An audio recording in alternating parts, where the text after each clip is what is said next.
সাদাবাজ করে, গরিবের পেটে লাথি মারে। কথা বলেন ঠিক না বেঠিক? ফুটপাতে একটা দোকান করেছে, চাঁদ দোকান নিয়ে বসে আছে, তার কাছে 300 টাকা চাঁদা চাই। এরা হলো চাঁদাবাজ মানে রাক্ষসী। আগামীতে চাঁদাবাজদের চাঁদা তুলতে দেব না।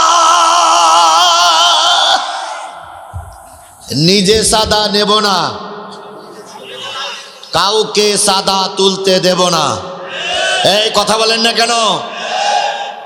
16 বছর ভোট দিতে পারিনি, আমি ভোট দেব, কারোর ভোটে বাধা দিতে দেব না। কথা বলেন, এই কথা বলেন। কোনো দুর্নীতি করব না, কাউকে দুর্নীতি করতে দেব না। এগুলো কি কোনো পার্টির স্লোগান? জোরে বলেন, এগুলো কি কোনো পার্টির স্লোগান? তাহলে এ কথা বললি তোমার মুখ কালো হয় কেন? তোমার মুখ মলিন হয় কেন? গরু চোরের বাচ্চা।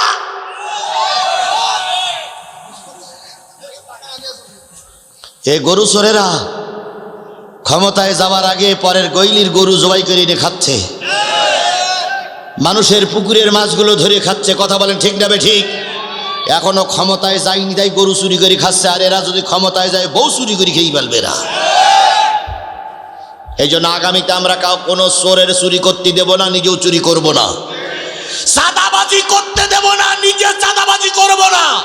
এর জন্য যদি মাঠে রক্ত দিতে হয় রক্ত দেব, তবু কোন চাঁদাবাজিকে আগামী সংসদে পাঠাবো না, পাঠাবো না, পাঠাবো না। কথা ক্লিয়ার? কথা ক্লিয়ার? একজন নেতা আজকে বক্তৃতা করেছে যে বাংলাদেশ হিন্দু মুসলমানের দেশ, সুতরাং আমরা সবাই মিলেমিশে থাকবো। তা থাকো, থাকতে তো নিষেধ করতিস নে। উনি বক্তৃতা করতে যেই বলতেছে যে ঢাকেশ্বরীর মন্দিরের যিনি পুরোহিত, তিনি যেই বাইতুল মোকাররমে পুজো করবে। উনি বলতেছে ঢাকেশ্বরী মন্দিরের যিনি পুরোহিত, তিনি আমরা ক্ষমতায় গেলি বা আমি যদি এখান থেকে এমপি হতে পারি, তাহলে এই পুরোহিতরা ঠাকুরিরা বাইতুল মোকাররমে যেই কি করবে? পুজো করবে। আর আমরা বা আমি যদি ক্ষমতায় যাই, বাইতুল মোকাররমের ইমাম এই ঢাকেশ্বরী মসজিদে এসে নামাজ পড়বে। আল্লাহ না করুক, আল্লাহ না করুক, আল্লাহ না করুক, এরা যদি ক্ষমতায় যায়, যদি ক্ষমতায় যেতে পারে, মসজিদ আর মন্দির এক করে ফেলবে। এই জন্য আমার জাতি, তোমরা আমার ভালো বলো আর মন্দ বলো, আমি কারোর কাছে কখনো মাথা বিক্রি করিনি, আজকেও মাথা বিক্রি করে অস করতে আসিনি। আমার ভালো বলো আর মন্দ বলো, এই কথার পরে যারা বিশ্বাস করবে, অন্তত কোনো মুসলমানের ভোট তারা পাবে না। কথা ক্লিয়ার? কথা ক্লিয়ার? এরপরেও যদি কোনো মুসলমান ওই নেতাদের ভোট দেয়, নিশ্চয়ই এর জন্মের সমস্যা, ওটারও জন্মের সমস্যা।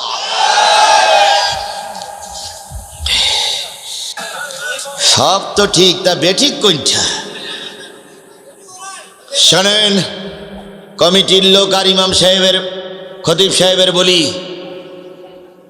আমি এই বক্তৃতার জগতে 26-27 বছর, 26-27 বছরের বক্তৃতা জগতে 15-16 বছর এই ডোমার ডিমলা নীলভামারিতে ওয়াজ করি বেড়াই, নতুন আসিনি। যদি মনে করেন হুজুর জানতাম না, ইনি ভুল করেছি, একটা ছোট কাগজে লিখে দেবেন, আপনারাও বেঁচে গেলেন, আমিও বেঁচে গেলাম। কিন্তু আমি যতক্ষণ আছি আমার স্বাধীন মতন কথা বলতে দিতে হবে। তবে আমি একবারও কোনো রাজনৈতিক দলের পক্ষে বিপক্ষে কথা বলি না, আমি যা বলি হক কথাগুলোই বলি, আর হকের পক্ষে থাকার জন্য চেষ্টাও করি। জীবনের সব হারিয়েছি, কিন্তু হকের পথের থেকে 1 ইঞ্চি দূরে সরে যায়নি, আর এখন দূরে সরে যাওয়ার প্রশ্নই ওঠে না। আব্দুল্লাহ ইবনে সালাম শুনলেন, মিসকিনের মাল খেতে দাও, মিসকিনকে খাওয়াও। আব্দুল্লাহ ইবনে সালাম বললেন, না, নামাজগুলো তো ভালো। প্রথম কি করো? 2 নম্বর, মিসকিনকে খেতে দাও, মিসকিনের মাল জোর করে খেও না, হজগুলো তো ভালো। 3 নম্বর, আত্মীয়তার হক নষ্ট করো না, আত্মীয়তার হক বজায় রাখো। এগুলো কি খারাপ কথা না ভালো কথা? ভালো কথা। 4 নম্বর, রাতের অন্ধকারে সবাই যখন ঘুমিয়ে পড়বে, 4 রাকাত 8 রাকাত তাহাজ্জুদের নামাজ পড়ে মালিকের কাছে চোখের পানি ফেলে কাঁদো। চোখের পানি নাকের ডোকা দিয়ে জমিনে স্পর্শ করার আগে মালিক তোমার দোয়াগুলো কবুল করে নেবে। বলুন তো এই 4টি ওয়াজ ভালো না খারাপ? আরো জোরে বলেন, ভালো না খারাপ? আমাদের চরমোনার পীর ভাইয়েরা ওনারাও বুঝেছিলেন বাংলাদেশ জামাত ইসলামের কাজগুলো তো ভালো, তাই ওনারা উপযাজক হয়ে জামাত ইসলামের সঙ্গে যোগ দিলেন। যোগ দিয়ে দাবি করলেন 145টা আসন, আর হয় প্রধানমন্ত্রী নাই রাষ্ট্রপতি, দল দল দেয়নি, এই জন্য জামাত খারাপ।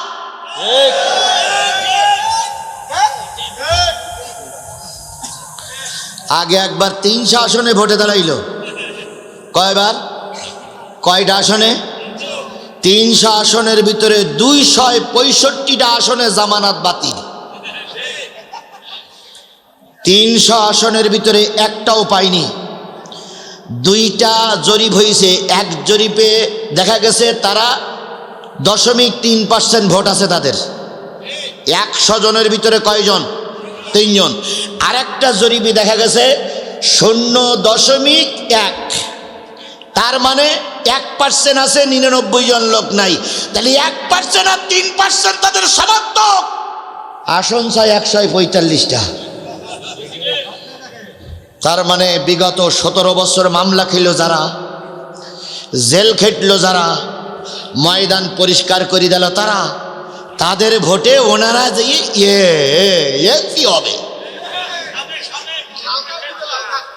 আর এইটা 10 দলীয় জোট মেনে নেয়নি, তাই ওনারা একটা ঠুনকো অভিযোগ দিয়ে বেরিয়ে গিয়ে মিষ্টি খালেন।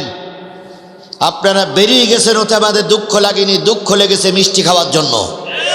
বিশ্বাস করুন, যেতেই পারে। তাহলে 4 নম্বর আল্লাহ রসুল বললেন, কানবেন কার কাছে? আমরাও কানবো কার কাছে? সেই কান্না এখনো বন্ধ হয়নি রে ভাই। দেশপ্রেমিক যারা, তাদের রক্তক্ষরণ হচ্ছে, আলেম যারা, তাদের কষ্ট হচ্ছে। আর তোমরা ভাই মিষ্টি বিতরণ করেছো, আল্লাহর কসম এটা হয়তো আমার আল্লাহ ভালো করে মেনে নেয়নি, আলেমওয়ালারাও মেনে নেয়নি, আমরাও মেনে নেয়নি। তাই বলে হুজুর হয়ে হুজুরের ঘাড়ে লাঠি মারিনি, নালিশটা করেছি কার কাছে? আর এই নালিশের রেজাল্ট ইনশাল্লাহ কোরআন শরীফ শুয়ে বলে গেলাম, ইনশাল্লাহ কোরআন শরীফ শুয়ে বলে গেলাম, ইনশাল্লাহ কোরআন শরীফ শুয়ে বলে গেলাম। এই নালিশের রেজাল্ট আল্লাহ 12 তারিখের পরে দেখাইয়ে দেবে। আল্লাহ বলেন। তাহলে রাসূলের 4টি ওয়াজ ভালো হলো না খারাপ হলো? এবার সবাই চলে গেল, আব্দুল্লাহ ইবনে সালাম বাড়ি চলে গেলেন। ইহুদিরা গেটে দাঁড়িয়ে আছে, বড় হুজুরি ধ্বংস করার জন্য তোমারে পাঠাইছিলাম, কি সিদ্ধান্ত নিয়েছ? এবার গেট দিয়ে যখন ঢোকে, নেতারা বলল, কি সিদ্ধান্ত নিলে? কয় আজকের ওয়াজটা তো মোটামুটি ভালো লেগেছে। ইহুদিরা বলতেছে, তুমি কি হুজুরির মাততে গেলে না মুরিদ হয়ে গেলে? কয় না, আজকেরটা ভালো লেগেছে, তবে আগামীকাল আমি একা একা যাব। ওই একা একা যে 3টা প্রশ্ন করব, এই 3টি প্রশ্নের উত্তর যদি দিতে না পারে, বুঝবো মোহাম্মদ একজন ভণ্ড। আর তরবারিও নিয়ে যাব, সুযোগ বুঝে তরবারি দিয়ে দ্বিখণ্ডিত করে ফেলবো। যেমন কথা তেমন কাজ। পরের দিন আব্দুল্লাহ ইবনে সালাম একা একা আসলেন একখানা তরবারি নিয়ে, নবীর খোঁজ নিয়ে নবীর ঘরে গিয়ে বসলেন। 2 হাঁটুর সঙ্গে হাঁটু মিলালেন, মিলাইয়ে প্রথম আব্দুল্লাহ ইবনে সালাম প্রশ্ন করছে আল্লাহর নবীর কাছে, আপনি কি শেষ জামানার শেষ পয়গম্বর? আল্লাহর নবী মিসকে হাসি দিয়ে বললেন, তোমার নাম কি? উনি বললেন, আমার নাম আব্দুল্লাহ ইবনে সালাম। তুমি যে পয়গম্বর সম্পর্কে জিজ্ঞেস করছো, তুমি কি তাওরাত জব্বুর ইঞ্জিল পড়েছো? কয় হ্যাঁ পড়েছি। এবার আল্লাহ নবী বললেন, তাওরাত জব্বুর ইঞ্জিলের শেষ নবীর বয়ান আছে না নাই? কয় আছে। এবার আমার বয়ানের সঙ্গে দেখো তো সেই বয়ানটা মেলে কিনা। আমি শেষ নবীর দাবিদার নয়, আল্লাহ আমাকে শেষ নবী বানাইয়ে পাঠাইছে। শিক্ষিত মানুষদের কথা কিরকম হয়? এরকমই হয়। নিজেরা নিজেরা কখনো অহংকার করে না। আর যারা দুই এক পৃষ্ঠা পড়া মৌলবী দেখবেন অহংকারের ঠেলায় অন্ধকার, আমি এই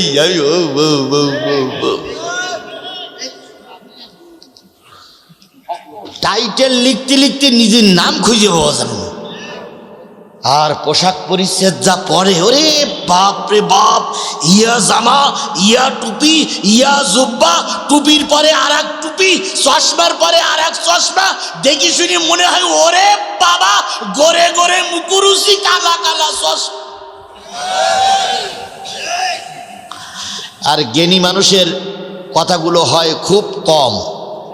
কথা বলেন, কথা বলেন, কথা বলেন। কিছু লোক, আমি বারবার এক কথা বলবো না, কিছু লোক এই দেশটারে আলেম রূপী জালেম হয়ে এসে ধ্বংস করছে। আল্লাহ আলেম রূপী জালেমদের হাত থেকে আমাদের দেশটারে হেফাজত করুক। আর একটু জোরে বলেন আমিন, আরো জোরে বলেন আমিন। আল্লাহ নবী বলেন, আমি নবুয়তের দাবিদার নই, তবে আল্লাহ পাক আমার নবী বানিয়ে পাঠিয়েছে। আব্দুল্লাহ ইবনে সালাম বললেন, যদি আপনি আল্লাহর নবী হন, আমি আপনার কাছে তিনটি প্রশ্ন করব। এই তিনটি প্রশ্নের উত্তর যদি আপনি দিতে পারেন, বুঝবো আপনি আল্লাহর নবী। যদি তিনটি প্রশ্নের উত্তর আপনি দিতে না পারেন, তাহলে বুঝবো আপনি বাগাড়ম্বরকারী একজন ভণ্ড। নবী বললেন, আব্দুল্লাহ ইবনে সালাম, তিনটে নয় 30টা, 30টা নয় 300, 300 নয় 3000, 3000 নয় 3 লাখ প্রশ্ন যদি তুমি করো, আর আমার আল্লাহ যদি আমার সহায় থাকে, প্রতিটা প্রশ্নের উত্তর আমি আল্লাহর কাছে শুনে শুনে দিয়ে দেব। এবার আব্দুল্লাহ ইবনে সালাম বললেন, আমি কিন্তু তৌরাতের আলেম, আমি কিন্তু জব্বুরির আলেম, আমি কিন্তু ইঞ্জিলির আলেম, আমি বিরাট একজন বক্তা, বিরাট একজন আলেম, এই সমাজ আমার চাইতে বড় হুজুর আর কেউ নাই। উত্তরটা ঠিক মতন দেবেন। আল্লাহ নবী বললেন, আব্দুল্লাহ ইবনে সালাম প্রশ্ন করো। আব্দুল্লাহ ইবনে সালাম প্রশ্ন করলেন, বলেন তো, তাওরাত জব্বুর ইঞ্জিলে আছে জান্নাত 8টা, আপনার কোরআনে আছে কয়টা? নবী বললেন, কোরআনেও বর্ণিত 8টা, জান্নাত কয়টা? এবার আব্দুল্লাহ ইবনে সালাম বলতেছে, আমার প্রশ্ন, আপনার কোরআন আর আমার তাওরাত জব্বুর ইঞ্জিল একই কথা। এবার আমার প্রশ্ন হলো, 8টা জান্নাতের উপরে একটা গাছ হবে, কয়টা? এই একটা গাছে 8টা জান্নাতকে ছায়া দান করবে। সেই গাছটা কি করে এত বড় জান্নাতের ছায়া দান করবে? সেই গাছটার গোড়া নাকি থাকবে উপরের দিকে, ডালপালা থাকবে নিচের দিকে। এটা কি সম্ভব না অসম্ভব? আপনি উত্তর দিবেন। নবী বললেন, দ্বিতীয় প্রশ্ন। দ্বিতীয় প্রশ্ন, ওই জান্নাতের ভিতরে নারী যাবে, পুরুষ যাবে, নেতা যাবে, নেত্রী যাবে, আলেম যাবে, হুজুর যাবে, বক্তা যাবে, মসজিদের কমিটি যাবে, মসজিদের হুজুর যাবে, কত লোক যাবে। ওই জান্নাতের ভিতরে যারা যাবে তাদের প্রথম খাদ্য কি? আর জাহান্নামে যারা যাবে তাদের প্রথম খাদ্য কি? জান্নাতি মানুষেরা জান্নাতের ভিতরে সর্বপ্রথম যে কি খাবে, জাহান্নামীরা জাহান্নামে যে সর্বপ্রথম কি খাবে? দয়া করে এই কথা আপনি বলে দিন। নবী বললেন, তারপরের প্রশ্ন। তৃতীয় প্রশ্ন হলো সন্তান। দুই স্বামী স্ত্রী দুইজন এক জায়গায় মেলামেশা করার পরে সন্তান হয়। কোনোটা সন্তান দেখতে হয় বাবার মতন, কোনোটা হয় মার মতন। হয় সব ছেলের সিস্টেম, নাট বল্টু সব ছেলের চেহারাটা কার মতন? মায়ের মতন। সব মায়ের মতন, মুখটা বাবার মতন হয় না? তাই লোক বলে, এই মেয়েটা দেখতে ওর মার মতন হইছে, এই ছেলেটা দেখতে ওর বাবার মতন হইছে, এরম বলে না? এরা হয় কেন? কি কারণে হয়? নবীজি বলেন, আব্দুল্লাহ ইবনে সালাম, যদি এই তিনটে প্রশ্নের উত্তর দিয়ে দেই, তুমি কি কালেমা পড়বা? আব্দুল্লাহ ইবনে সালাম মাথা নিচু করে বললেন, ও শেষ জমানার পয়গম্বর, যদি আপনি পয়গম্বর হন, পয়গম্বর হলে উত্তর দিতে পারবে। যদি আপনি তিনটি প্রশ্নের উত্তর দিয়ে পারেন, নিশ্চয়ই আমি কালেমা পড়ে মুসলমান হয়ে যাব। নবীজি তিনটি প্রশ্নের উত্তর দিতে পারবেন না? পারবেন না? নবী উত্তর দিয়ে দিলেন। আব্দুল্লাহ ইবনে সালাম কালেমা পড়ে মুসলমান হয়ে গেল। ও আমার বন্ধু, এই তিনটি প্রশ্নের উত্তর দিতে আমার মাত্র 5 মিনিট সময় লাগবে। দেবেন? দেবেন? এবার আমি তেলাওয়াত করেছি কয়টা আয়াত? একটা আয়াতের ভিতরে 5টা জ্ঞান কার হাতে? এই 5টা বলেই 3টে বলে আপনাদের কাছ থেকে বিদায় নেওয়া। শুনুন, আল্লাহ বলতেছেন, ইনদাহু ইলমুস সাআ, নিশ্চয় আল্লাহ জানে কবে কখন কিয়ামত হবে, এটা আল্লাহ ছাড়া আর দুনিয়ার কেউ জানে না। কিয়ামতের খবর কার কাছে? আরো জোরে বলেন কার কাছে? শেখ হাসিনা রহমাতুল্লাহ আলাইহির কাছে মনে হয় একটু আধটু ছিল। হ্যাঁ, কি কায়দায় বলতেন, আমরা পালাবো না, আমরা পালাই না। কথা বলেন না কেন? তারপরে বলতেন আমাদেরকে নামানের মতন কোন বিরোধী দলের নেতা এখনো জন্ম নেই নাই, অথচ এমন তারা খাইল রে ভাই, বিরিয়ানি খাবার সুযোগ মিলল না। আর ওদের বিরুদ্ধে যখন কথা বলি না, তখন কিছু লোকের কলজে পুড়িয়ে, ওরে বাপ রে বাপ, কয় হুজুর রাজনীতির কথা বলবে না, তোর কলজে ছিঁড়ে বলো শেখ হাসিনার কাছে পাঠাই দেব। 17টা বৎসর আমার দেশের চুষে খেয়ে দেশে কিচ্ছু রাখিনি, 16টা বৎসর আমার ভোট কেন্দ্রে যেতে দেয়নি। এদের কারণে বিডিআর হত্যা। কথা বলেন না কেন? কথা বলেন না কেন? এদের কারণে আল্লামা সাঈদী জেলে ঢুকে ঢুকে মরেছে, এদের কারণে আমাকে মামলা খেতে হয়েছে। আর এখন বলে হুজুর ওদের বিরুদ্ধে কথা বলা যাবে না, জিপ টেনে সিঁড়ি একবার ভারতে পাঠাই দেব। এতই যদি দালালি করো তো বাংলাদেশে থাকো কেন? ভূমি এই সীমান্ত এলাকা দিয়ে শেখ হাসিনা যেখানে গেছে তোমরাও সেখানে যাও। শেখ হাসিনা দালালি করে টিকতে পারিনি, শেখ হাসিনার পক্ষে যারা দালালি করবো বাংলাদেশের মাটিতে ঠাঁই হবে না। বিশ্বাস করো, বাংলাদেশের মাটিতে ঠাঁই হবে না। আল্লামা সাঈদীর জানাজা তোমরা করতে দাওনি, তোমরা মারা গেলে বাংলার জমিনে কবর দিতে দেব না, দেব না, দেব না।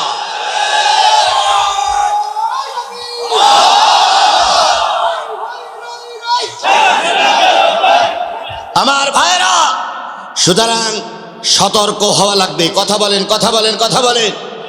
কিছু কিছু লোক কয় হুজুর ওদের টাকা দিয়ে মসজিদ চলে, ওদের টাকায় পেশাব করো,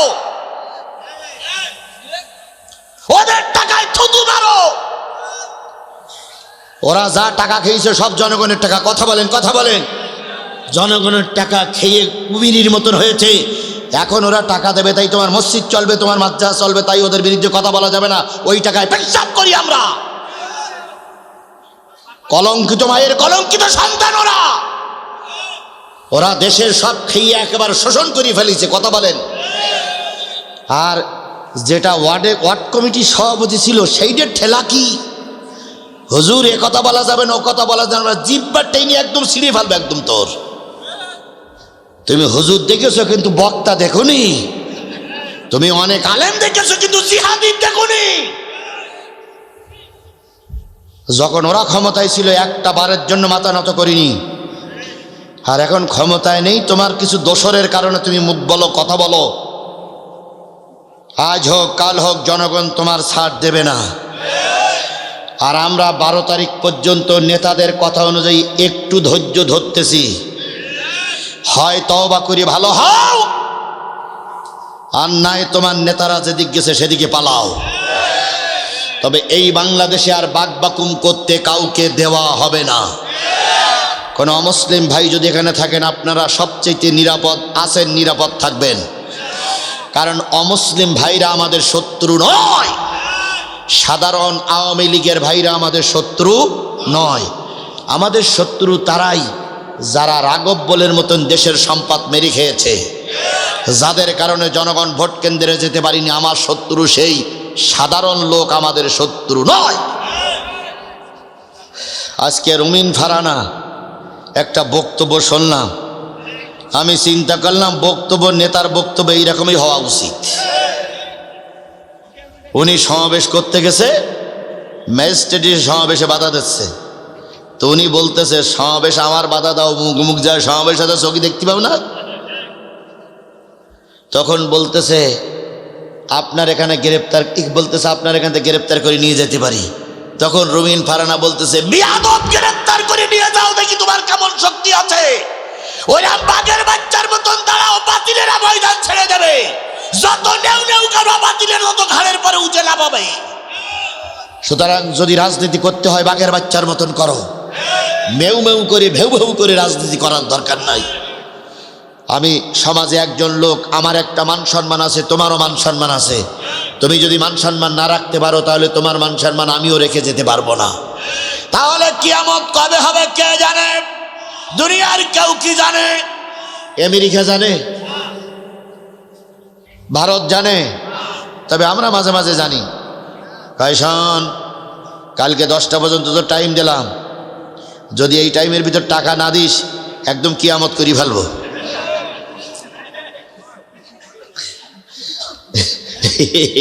এইরকম কথা বলে না ভাই? আচ্ছা, কিয়ামত কি এতই সহজ? কালকে 10টার ভিতর টাকা না দিলে কিয়ামত করি ফেলবে?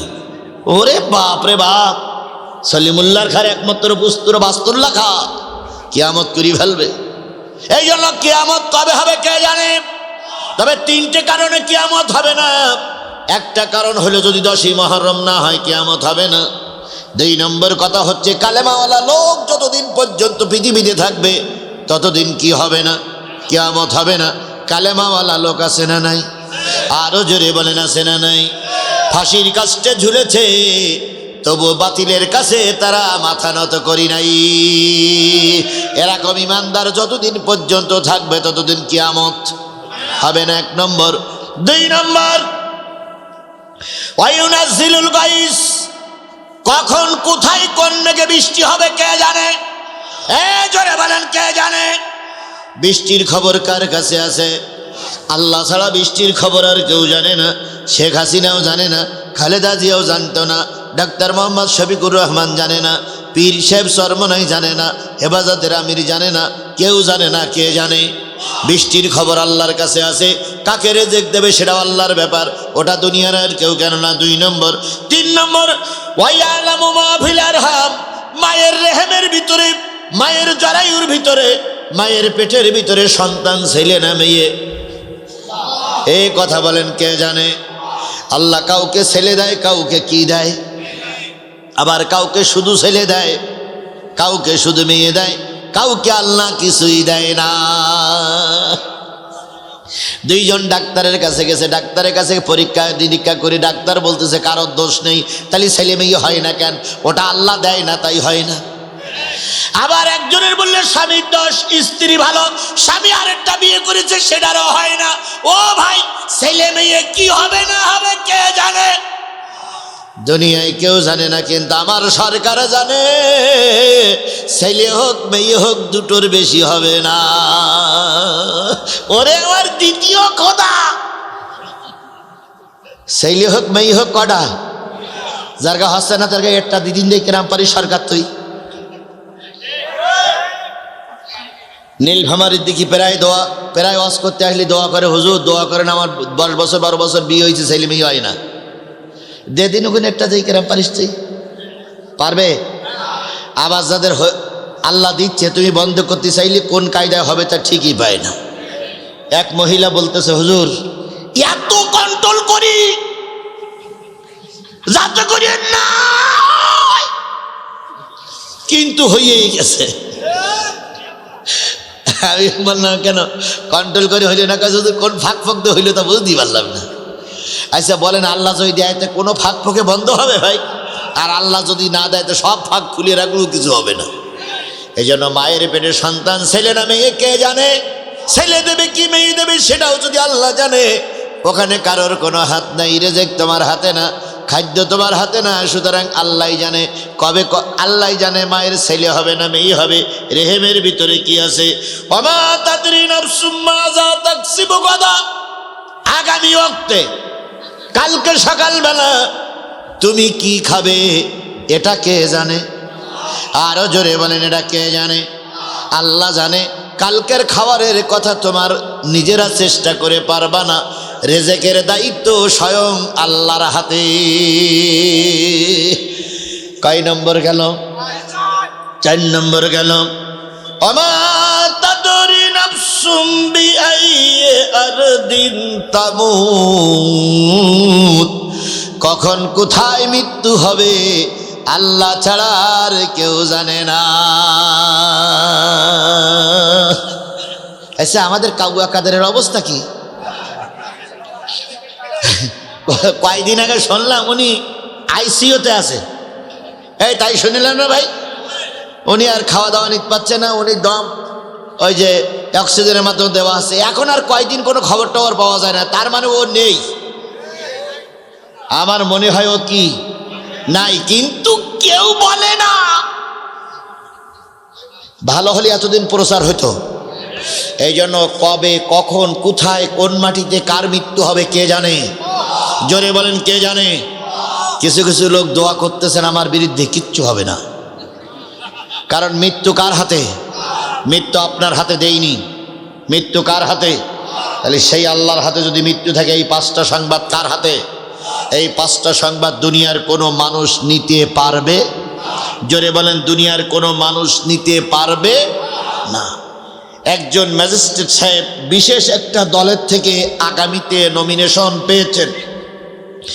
তিনি গত যে 17 বছর সরকার ছিল, সেই সরকারের পোষ্যপুত্র ছিল। তিনি হুকুম দিয়ে এনসিপি জামাতের লোকদেরকে গুলি করে মারার হুকুম দিয়েছিলেন সেই ম্যাজিস্ট্রেট। তিনি এখন ম্যাজিস্ট্রেটগিরি ছেড়ে দিয়ে বিশেষ একটা দলের টিকিট পেয়ে আগামীতে নির্বাচন করবে। যে জেলার মানুষ তিনি হন, আর আমার বাংলাদেশের সব মানুষকে বলি, এই জাতীয় ম্যাজিস্ট্রেটকে আমরা বয়কট করে চলব। কারণ যারা ক্ষমতা পেয়ে মানুষকে মারে, তাদেরকে বাংলাদেশের মানুষ ক্ষমতায় দেখতে চায় না। আপনারা কি একমত? তাহলে আমরা আগামীতে নতুন একটা মুখ দেখতে চাই। সেই মুখটা যেন কিসের মুখ হয়? জোরে বলেন কিসের মুখ হয়? অনেক মুখ আমরা দেখেছি, আর অনেক মুখ দেখতে চাই না। এবার একটা কোরআনের মুখ দেখতে চাই। আপনারা কি আমার সঙ্গে একমত? আল্লাহ একটা কোরআনের নতুন মুখ দেখার তৌফিক দান করুক। আব্দুল্লাহ ইবনে সালাম প্রশ্ন করলেন কয়টি? আরো জোরে। 1 নম্বর, জান্নাত কয়টা? তার উপরে কয়টা গাছ হবে? 1 ডোবারের মানুষেরা ভালো করে শোনো, ওই জাহান্নামী মানুষদেরকে যখন ওই পানি এনে দেওয়া হবে, গালের ভিতরে যখন ঢুকাবে, ওই পানি ঢুকানোর সাথে সাথে মলমূত্র পেটের ভিতরে যা ছিল সব ওপরের নাড়ি দিয়ে পিছনের নাড়ি দিয়ে বাহির হয়ে যাবে। এই কষ্ট করে জাহান্নামে থাকতে হবে। ওই জাহান্নামের কষ্ট যদি বাঁচতে চাও, একটা ছেলে অন্তত কোরআনের হাফেজ বানাও। একটা ছেলে কোরআনের কি বানাও? হাফেজ বানাও। নবী বললেন কুন আলেমান আও মুতাআল্লিমান আও মুস্তামিয়ান আও মুহিব্বাতান আও আলা খামসাতিন ফাতাহালিকু। যদি বারো আলেম হও, না পারলে ছাত্র হও, নতুবা আলেমদের মহব্বত করে চলো, আলেম রাজা বলে শুনে চলো। তাই যদি হয় আপনি হাফেজের বাবা হতে পারেন নাই, অন্তত হেফজখানার একটা ছেলে বাড়িতে লজিং মাস্টার হয়ে খেতে দেন, তবুও নাজাতের পথ পাওয়া যাবে না? যাবে না? যদি তাও না পারেন, যখন আপনি মসজিদে আসবেন, মাদ্রাসায় আসবেন, কয়টা চকলেট কিনে নিয়ে আসবেন? কি নিয়ে আসবেন? ছোট ছোট ছাত্রদের হাতে 1 কান করে চকলেট দিবেন, গালে একটু চুমা দিবেন, দিয়ে বলবেন বাজান আমার লজিং রাখা দরকার ছিল, কিংবা আমার একটা খাওয়ার ব্যবস্থা করা দরকার ছিল, আমি গরিব মানুষ দিতে পারি নাই, একটা চকলেট তোমরা আমার জন্য দোয়া করো। বিশ্বাস করো, তুমি আর আমি মুরব্বী হয়ে গেছি, তোমার আর আমার দোয়া আল্লাহ কবুল করতে নাও পারে, কিন্তু হাফেজ সাহেবদের দোয়া আল্লাহ ফিরাইয়ে দেবে না। এই মাদ্রাসাটা আপনাদের গ্রামে আছে, এর জন্য আপনারা কি ভালো মনে করেন না খারাপ মনে করেন? বিশ্বাস করুন, এই মাদ্রাসা যতদিন পর্যন্ত এখানে টিকে থাকবে, এই মাদ্রাসার ছেলেরা যত দূর পর্যন্ত হাঁটাচলা করবে, আমি কোরআন মাথায় করে নিয়ে বলে গেলাম, এই পর্যন্ত এই এলাকার মানুষের গোরের আযাব আল্লাহ মাফ করে দেবে। কারণ এই কোরআন লেখা কাগজে, আর হাফেজ সাহেবদের দিলে যেটা লেখা আছে ওটা হলো জীবন্ত কোরআন। আপনারা কি জীবন্ত কোরআন কি টিকাই রাখতে চান? যদি রাখতে চান, সকলের কাছে পায়ে ধরে অনুরোধ করে গেলাম, দলাদলি থাকবে, পাটাপাটি থাকবে, ভোটাভুটি থাকবে, কেউ করবে বিএনপি, কেউ করবে জামাত, কেউ করবে চরমনাই, কেউ করবে তাবলিগ, কেউ করবে হেফাজত, কিন্তু মাদ্রাসা কি তাবলিগ চরমনাই হেফাজতের জন্য নির্দিষ্ট? মাদ্রাসা আমাদের সমাজ। এই জন্য আমরা এই মাদ্রাসার বিরোধিতা আমরা কেউ করব না। রাজি তো আপনারা? ইনশাল্লাহ এই মাদ্রাসার সম্মান দিন দিন যেন বৃদ্ধি পায়। এবছর কয়টা ছেলে পাগড়ি পাবে? অবশ্যই কয়জন? 3 জন। এবছর গত বছর 10 জন, এবছর 3 জন। আগামী বছর যেন আল্লাহ 20 জন কবুল করে। এ দোয়া আমরা করতে পারি না? তাহলে আমার সকলের কাছে দাবি থাকলো, সবাই মাদ্রাসার পক্ষে থাকবো, আমরা কেউ মাদ্রাসার বিরোধিতা করব। আজকে যা টাকা দিয়েছেন কম দিলেন, আজকে পেড়াপেড়ি করিনি, আগামীকাল বড় অঙ্কের টাকা নিয়ে আসবেন। সবাই আসার সময় বড় অঙ্কের টাকা নিয়ে আসবেন। বড় অঙ্কের টাকা দিয়ে প্রতিষ্ঠানটা টিকাই রাখবেন। ইনশাল্লাহ চেষ্টা করবো তো সবাই ইনশাল্লাহ। আল্লাহ আপনাকে আমাকে দেওয়া তৌফিক দান করুক। বন্ধুগণ, হয়ে গেছে মোনাজাত, এখনই মোনাজাত। 2 নম্বর, জাহান্নামী মানুষের খাদ্য জান্নাতি মানুষের খাদ্য বলা হলো। এবার আল্লাহ নেই বলেন আব্দুল্লাহ ইবনে সালাম 3 নম্বর প্রশ্ন। আব্দুল্লাহ ইবনে সালাম বললেন, কোন সন্তান দেখতে মায়ের মতন হয়, কোন সন্তান দেখতে বাবার মতন হয় কেন? এবার নবী বললেন, শোনো, বাবার মা একটা নির্জন কামরার ভিতরে বিশেষ সময় একত্রিত হয়ে যায়, নিজেদের শরীরের ভিতরে উত্তেজিত হয়, উত্তেজনা আসে, একজন আর একজনের সঙ্গে মেলামেশা করে। মেলামেশা যখন করে বাবার শরীর থেকে কিছু নাপাক পানি বাহির হয়, মায়ের শরীর থেকে কিছু নাপাক পানি বাহির হয়। 2 জনের পানি এক মায়ের রেহেমের ভিতরে যেয়ে পড়ে। মায়ের রেহেমের ভিতরে যখন পড়ে, মায়ের শরীরের ভিতরে অনেকগুলো ডিম্বাণু আছে, ডিমির মতন ডিম্বাণু আছে। ওই ডিম্বাণুর মুখ ফুটে যায়, একটা ফুটে যায়, 2টা ফোটে, 3টা ফোটে, কোনো সময় 4টা 5টা পর্যন্ত ফুটে যায়। এই বাপ মার নাপাক পানিটা ওর ভিতরে ঘুরতে ঘুরতে যখন ওই ডিম্বাণুর ভিতরে ওই পানিটা চলে যায়, তখন ডিম্বাণুর মুখটা বন্ধ হয়ে যায়। একটা ডিম্বাণুর ভিতরে যদি 2 জনের পানি চলে যায়, তাহলে একটা সন্তান হয়। এই পানিটা নাপাক পানিটা ভাগ হয়ে যদি 2টো ডিম্বাণুর ভিতরে চলে যায়, সন্তান তখন 2টা হয়। 3টা ডিম্বাণুর ভিতরে চলে গেলে কোনো মায়ের 3টা পর্যন্ত হয় না। এই 3টা ডিম্বাণুর মুখ ফুটে গেলে ডিম্বাণু ওর ভিতরে যে পানি যায়, তাই 3টে 4টে পর্যন্ত সন্তান হয়। দেখতে বাবার মতন মার মতন হয় কেন? নবীজি বললেন, এবার শোনো কেন হয়। মায়ের ডিম্বাণুর ভিতরে পানি আছে, ওই পানির ভিতরে 2টা নাপাক পানি ছুটতে থাকে, একজন আর একজনের সঙ্গে মিশতে পারে না, ছুটতে ছুটতে রক্ত হয়ে যায়। রক্ত হওয়ার পর সর্বপ্রথম যে পানিটা, যার পানিটা বাবার পানিটা, যদি ওই মেয়ে মার পানির পর আক্রমণ করে বাবার পানি যদি জিতে যায়, সন্তানের চেহারাটা বাবার মতন হয়। আর যদি মার পানিটা জিতে যায়, মার পানিটা যদি বাবার পানিটার আগে ধরি হজম করতে পারে, তাহলে সন্তানের চেহারা দেখতে হয় মায়ের মতন। আব্দুল্লাহ ইবনে সালাম উঁচু হয়ে দাঁড়িয়ে বললেন, ও আল্লাহর রাসূল, আমি জানতাম না আপনি এত বড় বৈজ্ঞানিক। আমার বুঝি আইছে আপনি হলেন শেষ জামানার পয়গম্বর। আল্লাহ নেই বলেন আব্দুল্লাহ ইবনে সালাম কালেমা পড়ো। আব্দুল্লাহ ইবনে সালাম বললেন, আমার আর দেরি নাই, আমি কালেমা পড়ে মুসলমান হয়ে গেলাম। আমি আজকে আপনাদের সামনে নিয়ে দোয়া করে গেলাম। ও ভাই, এখনো পর্যন্ত 47টা আসনে 10 দলীয় জোট নতুন নমিনেশনের নাম ঘোষণা করিনি। তাদের বিশ্বাস ওই হুজুররা তাদের ভুল বুঝে ফিরে আসবে। ওই হুজুররা তাদের ভুল বুঝতে পেরে কি করবে? ওরা যতই করুক হিংসা বিদ্বেষ আর নিন্দাবাদ, আমরা বলিব সাম্য শান্তি এক আল্লাহ। এই স্লোগান নিয়ে আমরা এখনো তাদের পথ তাগিয়ে বসে আছি। আল্লাহ ওদের হেদায়েত নসিব করুক, আল্লাহ ওদের শুভ বুদ্ধি দান করুক। ওরা আমাদের শত্রু মনে করতে পারে, আমরা ওদের শত্রু নই। আমি আরো হুজুরদের সম্পর্কে আমাদের বক্তব্য ছিল, যদি আমরা একজোট হয়ে থাকতে পারতাম তাহলে আরো ভালো হতো। চরমনাই হুজুররা, এই আপনাদের এখানে আর এক হুজুররা আছে, এই সব হুজুররা যদি আমরা এক হয়ে থাকতে পারতাম, আমাদের দিকে চোখ রাঙাই কথা বলার মতন সাহস কারোর থাকতো না। কিন্তু আমরা হুজুররা বিভিন্ন দলে ভাগ হয়ে যাওয়ার কারণে অনেকেই চোখ রাঙাচ্ছে। এর জন্য বামপন্থীরা যতটুকু দায়ী, তার চাইতে আমরা হুজুররা বেশি দায়ী। এই জন্য হুজুরদের জন্য পথ খোলা রেখে দোয়া করে মোসাফের মানুষ বিদায় নিচ্ছি। আল্লাহ পাক কোরআনের ছায়াতলে সবাইকে ঐক্যবদ্ধ হওয়ার তৌফিক দান করুন। আল্লাহুম্মা আমিন। রব্বানা যালামনা أنفسنا وإن لم تغفر لنا وترحمنا لنكونن من الخاسرين ربنا إننا آمنا فاغفر لنا ذنوبنا وقنا عذاب النار রব্বুল আলামিন পবিত্র রজবের চাঁদ এখনো শেষ হয়ে যায়নি।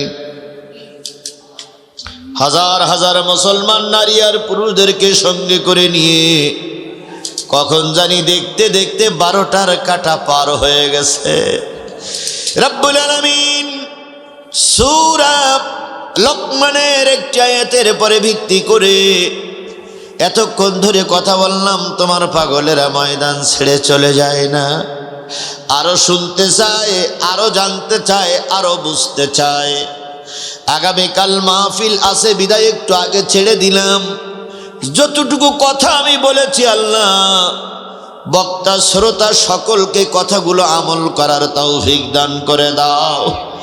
হাফিজিয়া মাদ্রাসা, কেন্দ্রীয় জামে মসজিদ, ঈদগাহকে আল্লাহ কিয়ামত পর্যন্ত কবুল করে নাও। 3টি ধর্মীয় প্রতিষ্ঠান পাশাপাশি যারা এই নেতৃত্ব দিচ্ছে আল্লাহ ইহকালও সম্মানিত করো, পরকালও মর্যাদাবান করে দাও।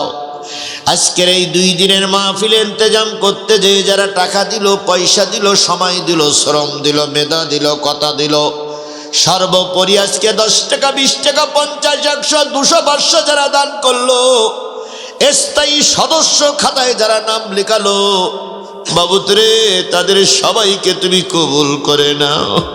তাদের সবার জীবনের গুনাহগুলো মাফ করে দাও। তাদের পরিবার থেকে যত মানুষ কবরবাসী হয়ে গেছে আল্লাহ তাদের সবার জীবনের ত্রুটিগুলো মাফ করে জান্নাতুল ফেরদাউস নসিব করে দাও। গভীর জনিতে হাত তুলেছি, কোন লোকটার মা নাই, কোন লোকটার বাবা নাই, কোন মহিলার স্বামী বিদায় হয়ে গেছে, কার ছেলে বিদেশে, কার মেয়ে জামাই কোন দেশে কষ্ট পায় আমি জানি না। সবাই মিলে হাত তুলেছি, সকলের কাকুতি মিনতিগুলো কবুল করে নাও। মাহফিলের সভাপতি সেই সন্ধ্যার থেকে বসে আছে আল্লাহ, মুরব্বী মানুষ, তুমি তার হায়াতে তাইয়্যিবায়ে কুল্লা দান করো আল্লাহ রব্বুল আলামিন। আজকের মসজিদের খতিব সাহেব দীর্ঘক্ষণ ধরে দায়িত্ব পালন করছে আল্লাহ, তাকেও তুমি হায়াতে তাইয়্যিবা দান করো আল্লাহ। স্থায়ী সদস্যের ভিতরে 2 জন পাগলের বিদায় হয়ে গেছে। একজন আগে বিদায় নিয়েছিলেন, আজকে আর একজনের জানাজা হয়ে গেছে বাবু আল্লাহ। মাদ্রাসার স্থায়ী সদস্য, মসজিদের স্থায়ী সদস্যকে আল্লাহ তুমি জান্নাতের স্থায়ী সদস্য হিসাবে কবুল করে নাও। তার জীবনের ত্রুটিগুলো মাফ করে দাও, তাকে জান্নাতের উচ্চ মাকাম দান করো আল্লাহ। আর তার দেখা দেখি আমরাও যেন এই মাহফিলের চিরস্থায়ী সদস্য হতে পারে তৌফিক দাও। যুবকদের কবুল করে নাও, যুবকদেরকে নামাজি বানায়া দাও আল্লাহ তাআলা। আমরা যেগুলো চাইলাম সেগুলো কবুল করো, যেগুলো চাইতে পারি না আমাদের প্রয়োজন সেগুলো তুমি কবুল করে নাও রব্বুল আলামিন। এই হাফিজিয়া মাদ্রাসাকে তুমি কিয়ামত পর্যন্ত এখানেই প্রতিষ্ঠিত রাখো। গত বছর 10 জন কোরআনের পাখি বেরিয়ে গেছে, এবছর 3 জন বাহির হবে। আগামী বছর কে আসবে বক্তৃতা করতে আমি জানি না। আগামী বছর বক্তৃতা করতে আসলে তার হাত দিয়ে যেন আরো 10 জনের মাথায় পাগড়ি প্রদান করতে পারে এমন পরিবেশ আল্লাহ তুমি তৈরি করে দাও। জাতিকে, এই এলাকার মানুষকে বোঝার তৌফিক দাও। যতদিন মাদ্রাসা চালু আছে ততদিন জান্নাতের পথ চালু আছে। মাদ্রাসা বন্ধ হয়ে গেলে জান্নাতের পথটাও বন্ধ হয়ে যাবে। এটা তুমি এলাকার সব মানুষের দিলের ভিতরে বদ্ধমূল করে দাও রব্বুল আলামিন। 54 বছর 55 বছর পড়েছে আমার দেশ স্বাধীন হয়েছে। অনেক সরকার এসে অনেক উন্নয়ন করেছে, অনেক ভালো কাজ করেছে, মন্দ কাজ করেছে, কিন্তু কোন সরকার এসে আল্লাহর কোরআন দিয়ে দেশ চালায়নি। মাবুদ তোমার কুদরতি হাত পায়ে ধরে দোয়া করছি আল্লাহ একটা বারের জন্য আমাদের দেশটারে তুমি কোরআনের দেশ বানায়া দাও। কোরআন দিয়ে দেশ চলছে এমন একটা পরিবেশ দেখে আমাদের মৃত্যুবরণ করার তৌফিক দিয়ে দাও। আল্লামা সাঈদীর 50 বছর তাফসীর মাহফিলে জীবনে আশা ছিল একটা বার কোরআনের দেশ দেখবে, তিনি দেখে যেতে পারি নাই। আমরা অনেক কষ্ট করতেছি, আল্লাহ মেহনতের বিনিময়ে একটা বারের জন্য তুমি আমার দেশটারে কোরআনের দেশ বানায়া দাও। কোরআন দিয়ে দেশ চলছে আমাদের দেখে মৃত্যুবরণ করার তৌফিক দিয়ে দাও। এই কমিটির সকল সদস্যকে ধৈর্যের সঙ্গে কাজ করার তৌফিক দাও। আজকে রাত্রিতে আমার এক ভক্ত, আমার এক ছোট ভাই মেহমানদারি করেছে আমাদের। বাবু, তার ছোট দুটো বাচ্চা আছে, বাচ্চা দুটোর পরে রহমত নাজিল করো। মা বাবা এখনো বেঁচে আছে, মাকে ইমানের সঙ্গে কবুল করো। আল্লাহ তাআলা আমার ইমাম সাহেব ভাইকে কবুল করো। আমার ছোট ভাই ফারুক এত বড় একটা মাহফিল করতে যেয়ে কত না নির্যাতনের শিকার, টাকা পয়সা জোগাড় করতে পারে না, অর্থ জোগাড় করতে পারে না, কত মানুষের কাছে কাছে যে ভিক্ষা করেছে। আল্লাহ আমার ছোট ভাই ফারুক সহ আজকের এই যুব সমাজের উদ্যোগে মাহফিল, সব যুবকদের আল্লাহ তুমি কবুল করে নাও। যুবকেরা যাত্রা দেয় নাই, সিনেমা দেয় নাই, পুতুল নাচাই নাই, আল্লাহ যুবকেরা সাদা তুলে কোরআনের মাহফিল দিয়েছে। এই যুবকরা ঐক্যবদ্ধ থেকে আগামী বছর মিজানুর রহমান আজারি যদি মাহফিল করে, আল্লাহ এই ময়দানে তুমি মিজানুর রহমান আজারিরে কবুল করো। বাংলাদেশের সবচেয়ে বড় বক্তা কবুল করো। এদের ভিতরে ঐক্য তৈরি করে দাও, ফাটল ধরাইয়া দিও না। তোমার দোস্তের খাতিরে আল্লাহ বিদেশে যারা আছে তাদেরকেও কবুল করে নাও। সব মানুষের অন্তরের অন্তঃস্থলের দোয়াগুলো কবুল করো, মা বোনদের দোয়াগুলো কবুল করো। রব্বির হামহুমা কামা রাব্বায়ানি সগীরা। আয় আল্লাহ, আমি এখানে যখন ওয়াজ করতে আসি আমার সবুজ সহ, আয় আল্লাহ আমার আরো দূরের থেকে অনেক ভক্তরা এখানে এসেছে। আয় আল্লাহ তাদের সবাইকে সুন্দরভাবে বাড়ি ফিরে যাওয়ার তৌফিক দাও। আয় আল্লাহ সবার পরে তোমার রহমত নাজিল করো। আমার একটা ভক্ত এসেছে আল্লাহ, অনেক সেই পঞ্চগড়ের বোদা থানার থেকে একটা বাচ্চার জন্য বারবার দাবি করে, আল্লাহ তুমি দয়া করে তার কোলজোড়া একটা বাচ্চা দিয়ে দাও। সেই সাথে সাথে এই এলাকার অনেক মা বোন আছে, অনেক দিন বিয়ে হয়েছে, বাচ্চা হয় না। আল্লাহ তুমি কোলজোড়া হয় নারী এবং নাই পুরুষ সন্তান একটা দিয়ে দাও। সুবহান রাব্বিকা রব্বিল ইজ্জাতি আম্মা ইয়াসিফুন ওয়া সালামুন আলাল মুরসালিন walhamdulillahi rabbil alamin. Assalamualaikum warahmatullahi